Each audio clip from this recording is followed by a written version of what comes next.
প্রিয় ছাত্রছাত্রীবৃন্দ, আমার চ্যানেলে তোমাদের সকলকে স্বাগত জানাই। আজ তোমাদের কাছে যে প্রশ্নোত্তরটি এনেছি সেটি উচ্চ মাধ্যমিক চতুর্থ সেমিস্টার ভোকেশনালের বাংলা নাটক রথের রশি থেকে। এখানে দুটি প্রশ্নের উত্তর দিতে হবে পরীক্ষার সময়, যার মান 5-5-10। এই প্রশ্ন উত্তরটি প্রথম থেকে শেষ পর্যন্ত দেখার সাথে সাথে আমার চ্যানেলে নতুন হয়ে থাকলে চ্যানেলটিকে সাবস্ক্রাইব করে দিও।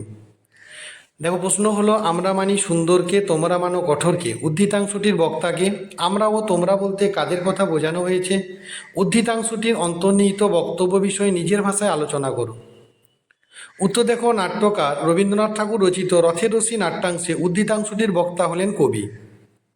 আলোচ্য অংশে আমরা বলতে কবি তথা উদার অসাম্প্রদায়িক মানবতাবাদে বিশ্বাসী মানুষদের কথা বলা হয়েছে।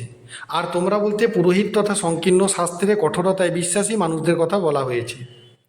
আলোচ্য নাট্যাংশে বিশিষ্ট চরিত্র কবি পুরোহিতকে জানিয়েছেন যে তাঁরা মানেন সুন্দরকে, আর পুরোহিতরা মানে কঠোরকে, অস্ত্রের শাসনকে, অস্ত্রের কঠোরতাকে।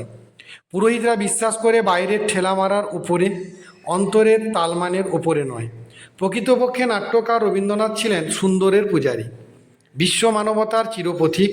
রবীন্দ্রনাথের ঈশ্বর বিশ্বাস তার মানব ধারণার বাইরে কখনোই পা ফেলেনি। কোনো অশুভ শক্তি তাকে বাধা দিলে তা অনিবার্য দ্বন্দ্বে পরিণত হয়।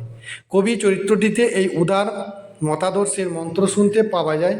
অথচ রথ কাঁচা পথে চলার পর পুরোহিত কবিকে ব্যঙ্গ করে বলেছিল, শূদ্রের টানে রথ চলা, আর একবার অচল হয়ে পড়লে কবিরই তো ডাক পড়বে সেখানে। আর তখন কবি ফুঁ দিয়ে ঘোরাবেন সেই স্তব্ধ চাকা। তখনই কবি জানিয়েছেন, রথযাত্রায় কবিদের ডাক পড়েছে বারে বারে, কিন্তু কাজের লোকের ভিড় ঠেলে সেখানে পৌঁছতে পারেননি তারা। পুরোহিত পুনরায় জিজ্ঞাসা করেছিল, রথ তাঁরা চালাবে কিসের জোরে? তখনই কবি বলেছিলেন, মহাকালে রথ চলে গায়ের জোরে নয়, ছন্দের জোরে। মানুষ রচনা করে যে অসুন্দর জাতিভেদ ও সংকীর্ণতা, সে অসুন্দরই ধ্বংস করে মানুষকে। তাই সুন্দরী সত্য, সত্যই সুন্দর, এই ভাবনায় ফুটে উঠেছে এখানে। পরবর্তী প্রশ্ন, গায়ের জোরে নয় ছন্দের জোরে। বক্তা কখন কথাগুলো বলেছিলেন? বক্তা এখানে কি বোঝাতে চেয়েছেন? নাট্যকার রবীন্দ্রনাথ ঠাকুর রচিত রথের রশি নাট্যাংশে আলোচ্য উক্তিটির বক্তা হলেন কবি। রথযাত্রা শুভ দিনে রথের রশি একেবারেই নড়েনি, সেটি যেন সান্নিপাতিক জ্বরে দপদপ করছিল। অনড় অচল রথ সচল হয়নি রাজা, মন্ত্রী, পুরোহিত, ধনপতিদের হাতের টানে। অবশেষে সেখানে শূদ্র দলপতি উপস্থিত হয়ে জানিয়েছিল, স্বয়ং মহাকালনাথ তাদের ডাক দিয়েছেন রথের রশি টানতে।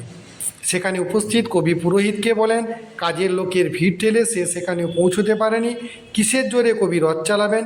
পুরোহিতের এই জিজ্ঞাসার উত্তরে কবি আলোচ্য কথাগুলো বলেছিলেন। কবি হলেন সত্য, ন্যায়, সাম্যের পূজারী। তিনি জগৎ সংসারে মানবের অবস্থানের অস্তিত্বে বিশ্বাস করেন।